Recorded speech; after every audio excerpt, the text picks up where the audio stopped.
There are great consoles, there are revolutionary consoles, and then there's the one that was somehow both. The machine that didn't just play games, but actually built friendships. Today we're settling the debate. Was the Xbox 360 Microsoft's greatest console ever made? Now, this isn't just about nostalgia or a simple trip down memory lane. We're seriously digging into the legacy of a machine that, for a brilliant, chaotic, and unforgettable time, felt like the absolute center of the gaming universe. To do this right, we have to take off the rose-tinted glasses. We're going to deconstruct its success and stack it up against its older brother and its modern successors, focusing on 4 key things: sales, games, tech, and cultural impact.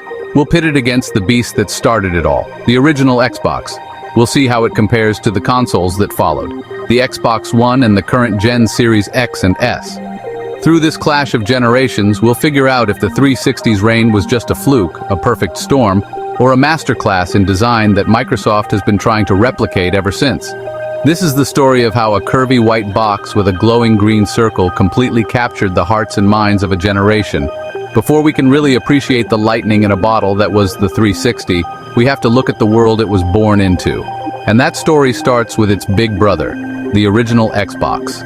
When it launched back in 2001, the first Xbox was Microsoft's bold, almost brutish entry into a market completely dominated by Sony's PlayStation 2. It was a statement, a giant black box that was basically a condensed PC. Microsoft wanted in on the living room, and it wasn't being subtle about it. The original Xbox was a monster. It was way more powerful than the PS2 and packed with features that were genuinely ahead of their time. It had a built-in hard drive, which was a wild concept back then. No more memory cards. It also had a built-in Ethernet port, which was a huge sign of Microsoft's real master plan, online gaming. And that plan had a name, Xbox Live. Launched in 2002, this was Microsoft's secret weapon. Sure, PCs were online, and the Dreamcast gave it a noble shot, but Xbox Live was different. It was a single, unified service baked right into the console. You needed broadband, which was a big ask for many, but for those who had it, the experience was seamless. You got one gamer tag, one friends list, and voice chat through a headset that came right in the box. It was the blueprint for everything to come. The console also had its champion, its system seller, Halo, Combat Evolved. Bungie's masterpiece wasn't just a launch title. It proved first-person shooters could feel amazing on a controller. Master Chief became a global icon, and for millions, Halo was the reason to own an Xbox, later joined by other classics like Fable and Ninja Gaiden. But for all its power, the original Xbox struggled. It was huge, heavy, and its first controller, the Duke, was so big it became a meme. More importantly, it was fighting a losing battle against the PS2, which had a year's head start and was already a sales juggernaut. The Xbox carved out a respectable 24 million units sold, but that was a drop in the bucket compared to the PS2. Microsoft had bought a seat at the table, but it cost them billions. The original Xbox was a crucial, expensive, and ultimately successful failure. It put the Xbox brand on the map. It proved online console gaming was the future, and it taught Microsoft some hard lessons. It showed they were serious, but they were still in second place. To win the next round, they couldn't just be more powerful. They had to be smarter, faster, and more innovative. They needed a revolution, and that revolution was called the Xbox 360. The launch of the Xbox 360 in November 2005 wasn't just a product release, it was a brilliantly executed attack. Microsoft had learned from the slow start of its first console. This time, they were going to beat Sony to the punch. The PlayStation 3 was coming, and everyone knew it was a beast. But it was also complex and running late. Microsoft saw their chance and took it, launching the 360 a full year ahead of the competition. That head start would become one of the smartest strategic moves in gaming history. Right away, the Xbox 360 just felt different. The utilitarian black brick was gone. Instead, we got this sleek, white, concave machine that actually looked good in your living room. It could stand up or lie flat, a small touch, but it showed they were thinking about the customer. The name 360 itself was a clever move, chosen to suggest an all-in-one entertainment experience that put you at the center. And the controller? It was, and still is, a masterpiece of design. It was the perfect evolution of the smaller Controller S, fitting comfortably in just about anyone's hands. Its asymmetrical stick layout is now the industry standard. And best of all, it was wireless right out of the box. That seems normal now, but in 2005 it felt like magic. No more tripping over cords. It was a simple, massive quality-of-life win that made the PS3's wired controller feel old the second it came out a year later. Powering it on revealed another huge leap forward, the Blade's dashboard. This was a clean, futuristic menu that was light years ahead of anything else. It was fast, easy to use, and tied directly into the supercharged new version of Xbox Live. Every game had to support 720p HD, making the 360 the first true high-definition console and the perfect thing to plug into all the new flat-screen TVs people were buying.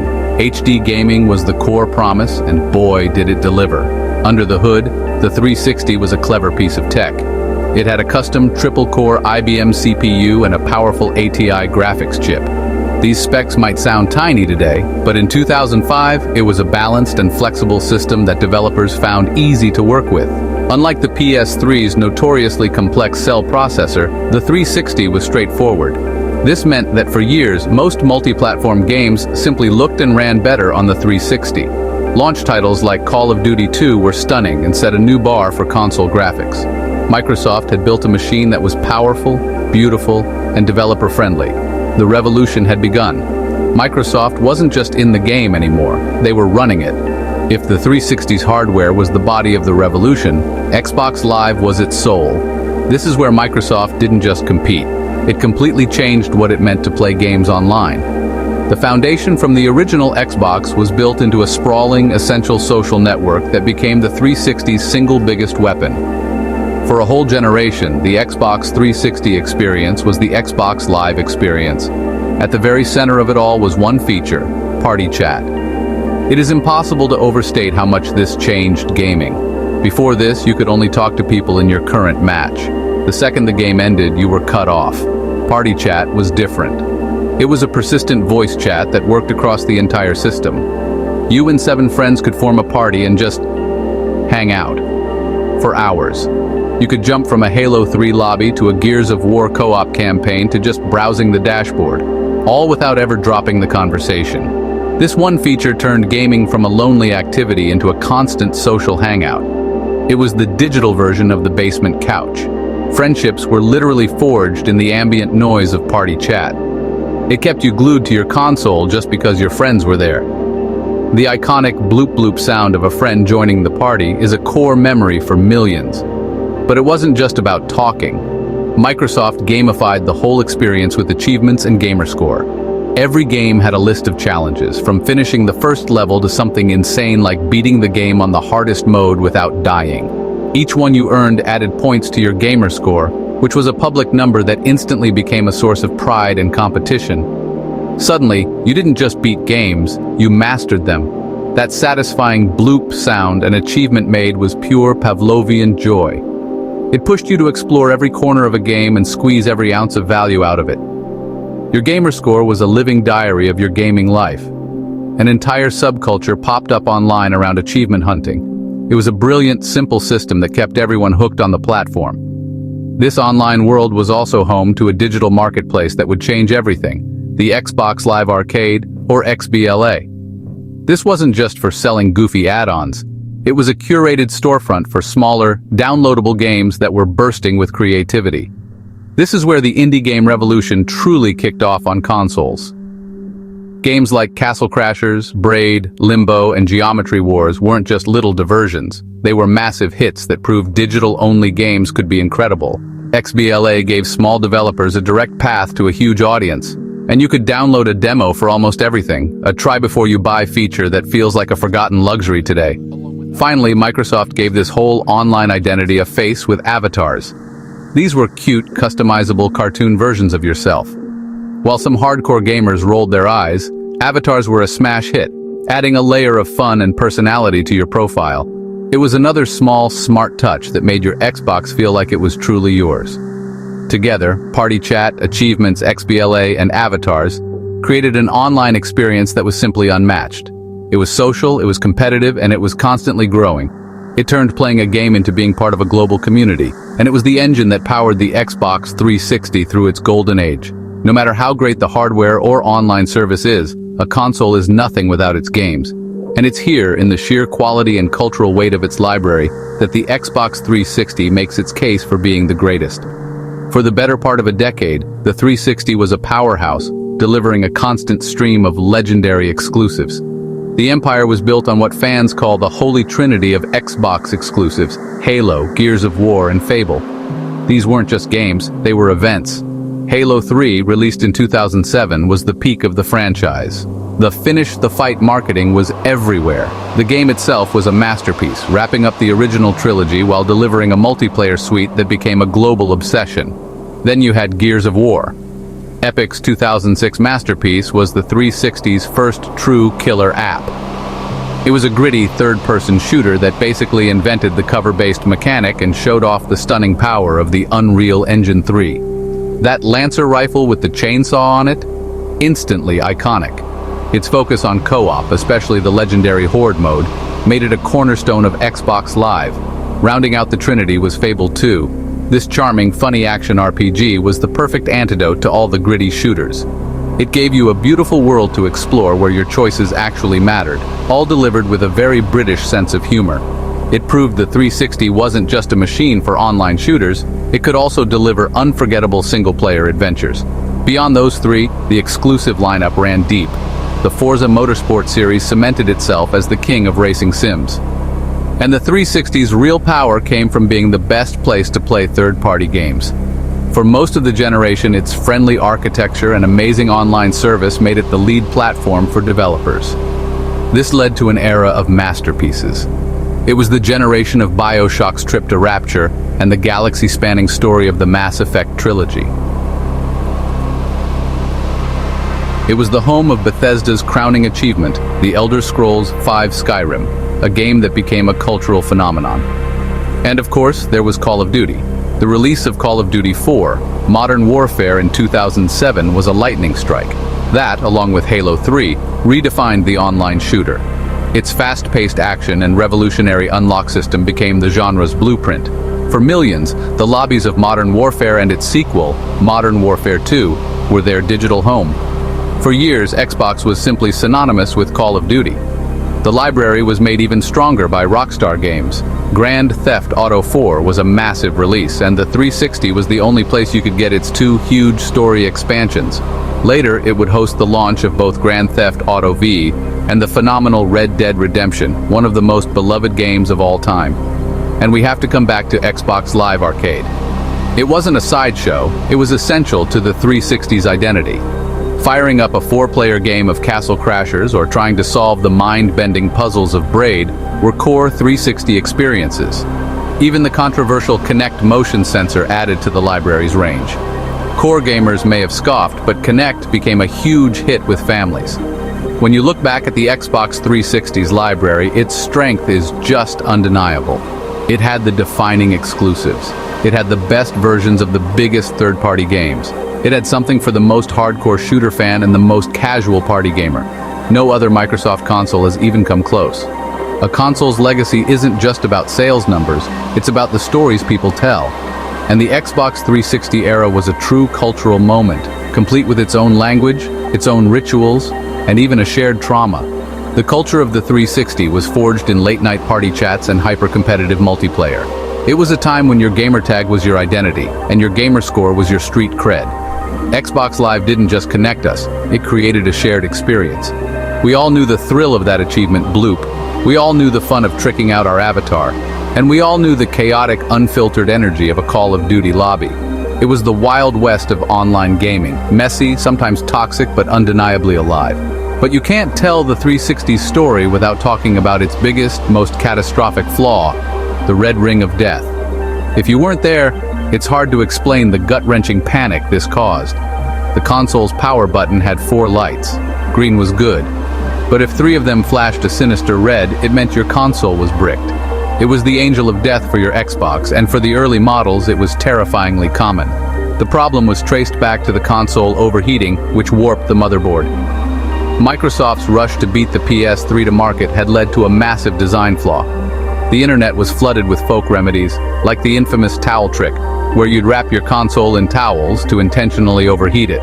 The problem became a PR and financial nightmare. Failure rates were astronomical.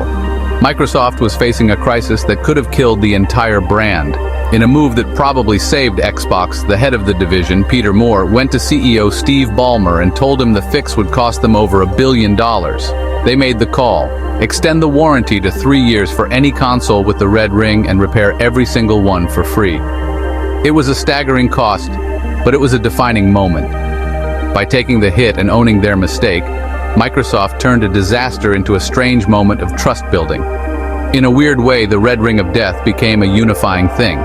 It was a battle scar for early adopters.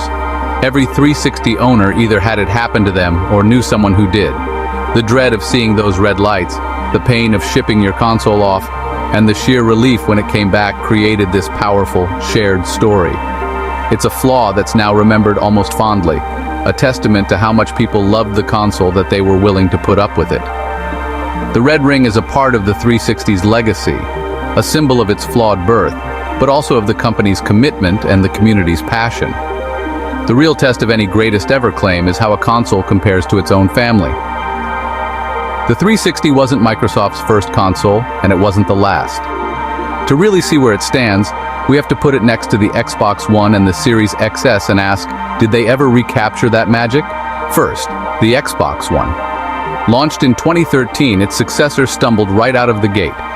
Microsoft's initial vision was for an all-in-one box for the living room, focused heavily on TV and a mandatory new Kinect sensor. This made it more expensive than the PlayStation 4 and sent a message that gaming wasn't the top priority. Add to that the disastrous plans for an always-online check-in and restrictions on used games, and you had a massive backlash from gamers. They reversed those policies, but the damage was done. The Xbox One spent most of its life playing catch-up.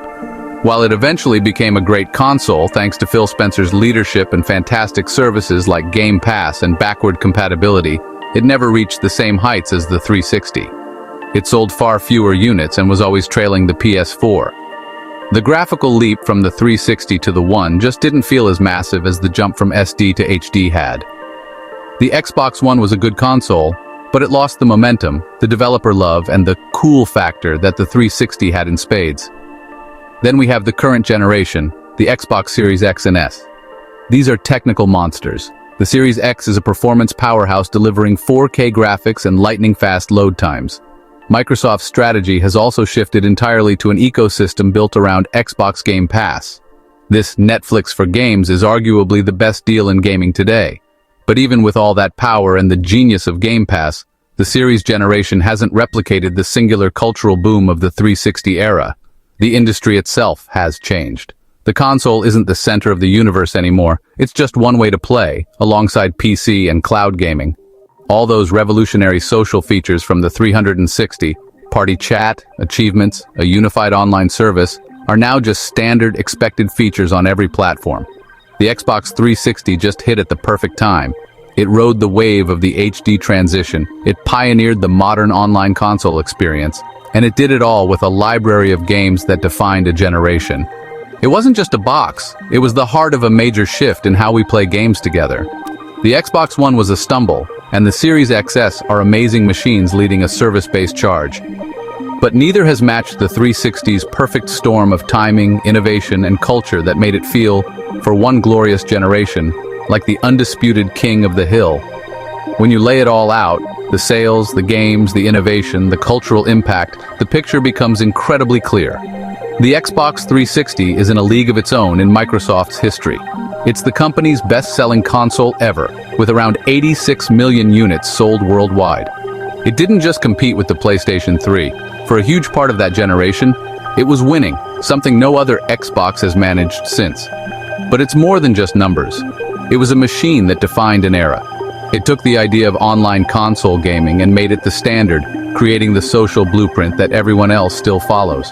Party chat, achievements, a thriving digital store. These weren't just features, they were the foundation of a new kind of community. It was the console where legends like Halo and Gears of War hit their absolute peak, and where masterpieces like Call of Duty 4, Mass Effect 2, and Skyrim found their biggest audiences. It was a console that survived its own near-death experience with the Red Ring and came out the other side with an even more loyal community. The original Xbox was the bold entry. The Xbox One was the difficult comeback story.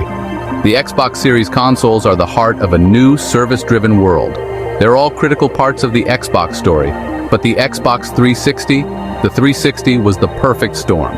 It was that one moment when the hardware, the software, the services, and the timing all clicked into place to create something that didn't just play games, but changed the game itself. It built friendships, it fueled rivalries, and it defined a generation. And for all those reasons, it is, without a doubt, Microsoft's greatest console ever made. But that's my take. Now I want to hear from you. What are your favorite Xbox 360 memories? What was the first achievement you ever unlocked? What game completely defined that era for you? Let me know down in the comments. And if you enjoyed this trip down memory lane, hit that like button and subscribe for more. Thanks for watching.